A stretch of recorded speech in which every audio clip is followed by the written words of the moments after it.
Salam sejahtera, terima kasih karena bersama dengan saya di Nazilin Unity Channel. Saya dapat satu message daripada seorang netizen.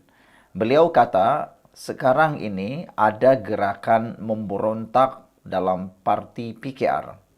Gerakan pemberontak itu ialah gerakan tak puas hati terhadap tindakan dan keputusan yang berlaku terhadap Rafizi Ramli.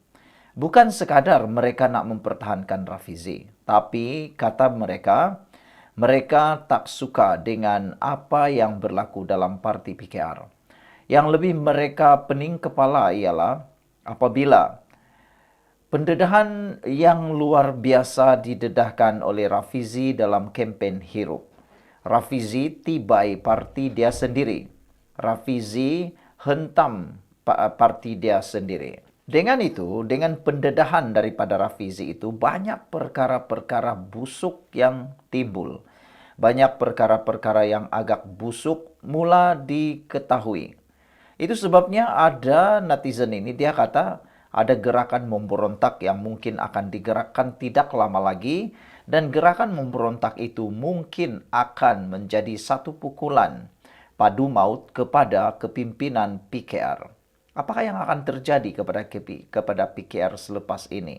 Adakah Anwar Ibrahim akan mengambil langkah yang lebih drastik bagi menyelamatkan PKR?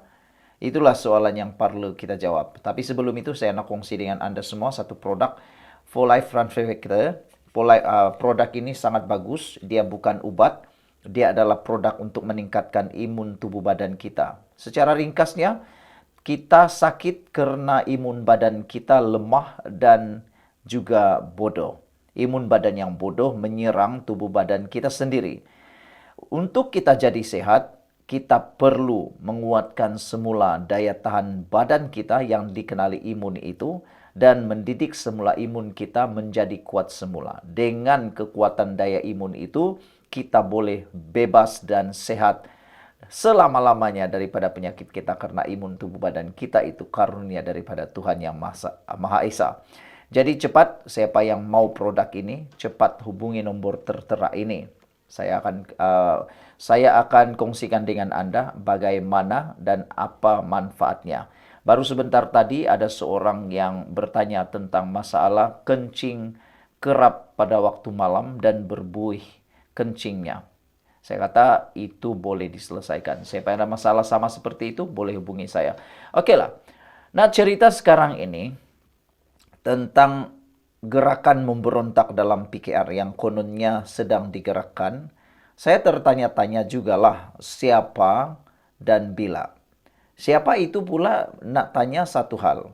Siapa yang menjadi panglima memberontak itu? Siapa yang menjadi panglima perang kepada pemberontakan dalaman itu? Kalau betul itu terjadi, maka sebenarnya ada juga kebaikan dan keburukannya terhadap parti PKR atau mana-mana parti sekalipun. Kebaikannya ialah parti PKR akan menjadi lebih kuat. Parti PKR akan menjadi lebih matang. Parti PKR akan menjadi lebih dinamik dan teguh. Biasanya kita ada satu pepatah dalam sesuatu organisasi. Apabila berlaku krisis, hanya dua yang boleh berlaku akhirnya. Di ujungnya, sama ada organisasi itu menjadi lebih kuat, teguh dan cekal, ataupun organisasi itu berkecai hancur dan bubar saja. Mana satu pilihan yang mungkin akan berlaku, itu sekarang ini sedang dimainkan oleh ahli-ahli PKR sendiri dan pemimpin-pemimpin PKR sendiri, termasuklah presiden dan timbalan presiden baru. Jadi, manakah dan siapakah yang akan menggerakkan? Saya tiada maklumat tentang itu. Mungkin Anda ada maklumatnya dan mungkin Anda boleh senaraikan maklumatnya. Jadi saudara, itu maklumatnya. Keburukannya kalau ada gerakan pemberontakan seperti ini ialah mungkin akan ada benar-benar keluar parti PKR, menyertai parti yang baru atau membuat parti yang baru. Kalau nak lompat parti ya masalah besar lah. Kalau Rafizi tiba-tiba lompat parti menyertai sokong Perikatan Nasional, ini masalah besar, mungkin akan didenda dengan saman berpuluh-puluh juta. Tapi kalau dia bentuk parti baru, sokong Anwar Ibrahim, mungkin tiada masalah. Sebab sokongannya masih sama, tapi hanya tubuh parti baru. Mana satu yang akan berlaku? Sekian dulu untuk kali ini. Jangan lupa tinggalkan komen Anda. Salam sejahtera, terima kasih karena bersama dengan saya di Nazilin Unity Channel. Paling saya tak sangka ialah ada berduyun-duyun orang message saya di dalam WhatsApp. Mereka kata mereka sudah hilang kepercayaan terhadap Anwar Ibrahim.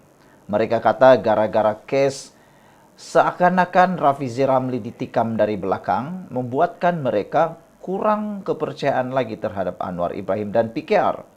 Sehingga ada yang menuntut, kata mereka, lebih baik Anwar Ibrahim letak jawatan saja. Wah, sampai begitu hebatnya kemarahan mereka terhadap apa yang berlaku dalam politik dan juga pemilihan PKR baru-baru ini. Pemilihan PKR bukan saja membuatkan adanya kemasukan muka baru dalam politik Malaysia seperti Nurul Izzah Anwar. Sebenarnya sebagai seorang pengulas politik, saya melihat Nurul Izzah Anwar memang betul apa yang dinyatakan oleh para penganalisis, bahkan para pengamal undang-undang. Mereka kata hak Nurul Izzah untuk bertanding itu memang hak dia. Tetapi apa yang didedahkan oleh Rafizi betul-betul membuatkan kita agak tertanya-tanya. Apakah benar yang dinyatakan oleh Rafizi bahwa semuanya seakan-akan sudah diatur untuk beliau kalah? Bermakna Rafizi sudah tahu awal-awal tak perlu tanding pun dia tetap kalah. Tapi kenapa Rafizi tetap bertanding juga? Karena Rafizi kata dia ingin membawa suara rakyat Malaysia, suara reformasi yang sebenar. Pendedahan-pendedahan Rafizi ketika kempen Hiruk memang luar biasa. Sehingga kan ada orang kata kempen Hiruk yang dibuat oleh Rafizi merupakan satu manifestasi politik terkini Malaysia yang profesional dan harus ditiru. Baiklah saudara, saya nak kongsi dengan Anda semua satu produk yaitu For Life Transfer Factor. Kenapa saya mau kongsi? Bukan saya karena mau jual ubat, bukan karena nak buka klinik dalam konten saya. Tapi oleh kerana saya sudah mengalaminya, saya nak kongsilah. Oke, produk ini bukan obat. Produk ini untuk meningkatkan daya imun badan kita, mendidik imun badan kita menjadi baik, bijak, dan tidak bodoh lagi. Karena kita sakit, puncanya satu saja. Imun badan kita terlalu lemah dan imun badan kita juga menjadi bodoh. Apabila imun badan kita lemah, imun badan kita bodoh, maka kita mudah kena penyakit. Dan mau sembuh senang saja.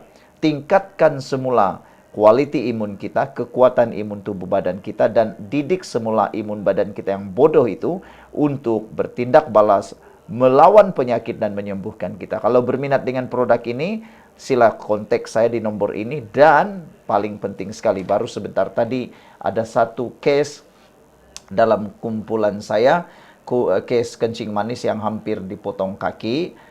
Nasib baiklah istri dia tidak mahu kaki suaminya dipotong. Akhirnya menggunakan transfer factor. Selepas 3 minggu, kaki itu mula tumbuh balik sel-sel, dia punya daging dan kulit-kulit. Jadi tidak perlu dipotong. Kalau mau cari iktihad terakhir, apa salahnya? Baik, kita nak cerita semula tentang Rafizi Ramli dan juga Anwar Ibrahim.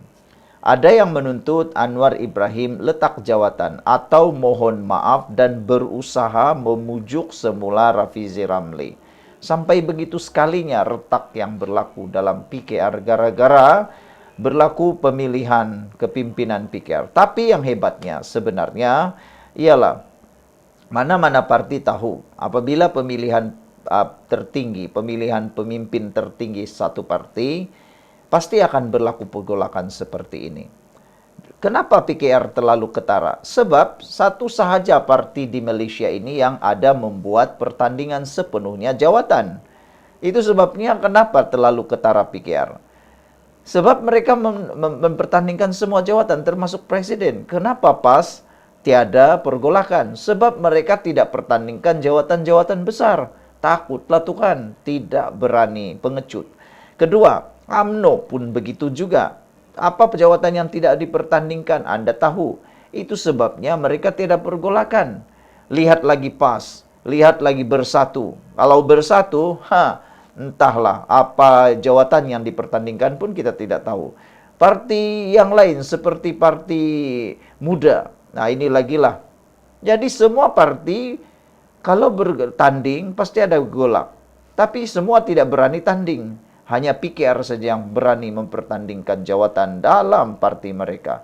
Jadi sebelum nak bercakap tentang perbalahan kononnya berlaku dalam PKR, fikir-fikir dulu parti Anda yang tak berani langsung mempertandingkan itu. Oke, jadi sekian untuk kali ini. Apakah juga Anda setuju kalau Anwar Ibrahim letak jawatan? Pikir-pikirkanlah. Salam sejahtera, terima kasih karena bersama dengan saya di Nazilin Unity Channel.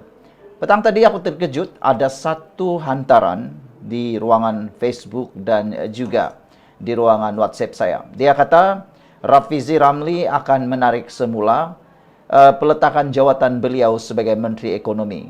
Beliau kata, Rafizi masih cukup masa yang panjang untuk memikirkan sewaktu dia bercuti, untuk memikirkan kesan kepada peletakan jawatan tersebut. Agak logik jugalah pendapat dia ini. Dia kata Rafizi sebenarnya nak cuba air, nak cuba market. Adakah beliau masih diperlukan, betul-betul diperlukan, ataupun bagaimana? Adakah itu akan mencetuskan polemik yang besar atau tidak? Jadi tidaklah dapat kita menolak idea ataupun pandangan rakan kita ini apabila dia kata ada harapan Rafizi untuk tarik balik peletakan jawatan dia. Karena ada beberapa alasan yang baik yang boleh kita pikirkan bersama. Ingat, dalam politik Malaysia apa-apa boleh berlaku. Semuanya ada kemungkinan. Tiada yang boleh katakan tidak, tiada juga yang boleh katakan iya. Semuanya boleh berkemungkinan. Termasuklah Anwar Ibrahim mungkin akan letak jawatan. Itu pun tiada yang mustahil. Siapalah yang tahu pemikiran manusia? Hanya Tuhan yang tahu. Antara sebab yang boleh menyebabkan Rafizi menarik balik keputusan untuk meletakkan jawatan itu ialah kerana apa yang berlaku dalam keadaan politik sekarang. Mungkinkah Rafizi terketuk semula di hati, terdetik semula di hatinya untuk mahu melihat kestabilan semula berlaku dalam PKR? Ataukah beliau mula menyedari keperluan beliau untuk tetap kekal bersama dengan kerajaan ataupun kabinet? Saudara, saya nak kongsikan dengan Anda dahulu satu testimoni kesihatan saya. Saya ada masalah kolesterol baru-baru ini dan saya telah pun menemukan satu produk yaitu 4Life Transfer Factor. Produk ini meningkatkan imun tubuh badan kita, dia bukan ubat. Kalau kamu kata saya jual ubat, tak apalah, saya hanya kongsi kepada Anda. Yang tak suka tidak apa, Anda boleh skipkan iklan ini. Tapi bagi mereka yang memerlukan kesihatan seperti saya atau mau kekal sehat, yang mahu menguatkan semula imun tubuh badan, hubungi saya di dalam nombor ini untuk mengetahui bagaimana untuk sembuh daripada penyakit Anda apabila imun Anda meningkat dan imun Anda menjadi baik. Kalau imun baik, kita sehat. Kalau imun jahat atau imun lemah, kita akan sakit. Oke. Cerita tentang politik semula. Apa yang menariknya ialah Rafizi Ramli seorang yang bijaksana. Beliau pasti sedang merancang sesuatu. Dalam hantaran terkini baru-baru ini Rafizi sudah pun memberitahu dia sudah ada perancangannya sendiri. Ada kemungkinan Rafizi akan menarik semula peletakan jawatannya. Itu pertama, mungkin terdetik di hati Rafizi selepas dia mencuba keadaan air, keadaan semasa, mungkin dia tarik semula. Ada juga yang mengatakan mungkin apabila kerajaan ataupun Anwar Ibrahim bersama dengan PKR berjaya memujuk Rafizi.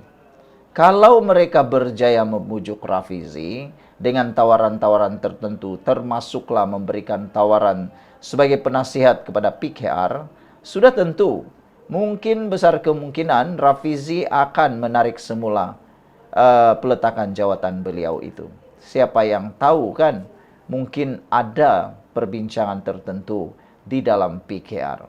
Tetapi setakat ini yang kita tahu dalam mesyuarat yang terbaru MPT, Majelis Tertinggi PKR, tidak ada isu tentang Rafizi dikemukakan. Yang ada ialah tentang persiapan untuk pilihan raya negeri Sabah. Jadi saya rasa mereka mungkin sedang memberi peluang kepada Rafizi untuk berfikir secara lebih dalam. Baiklah, sebelum kita berpisah, apa pula pendapat dan pandangan Anda?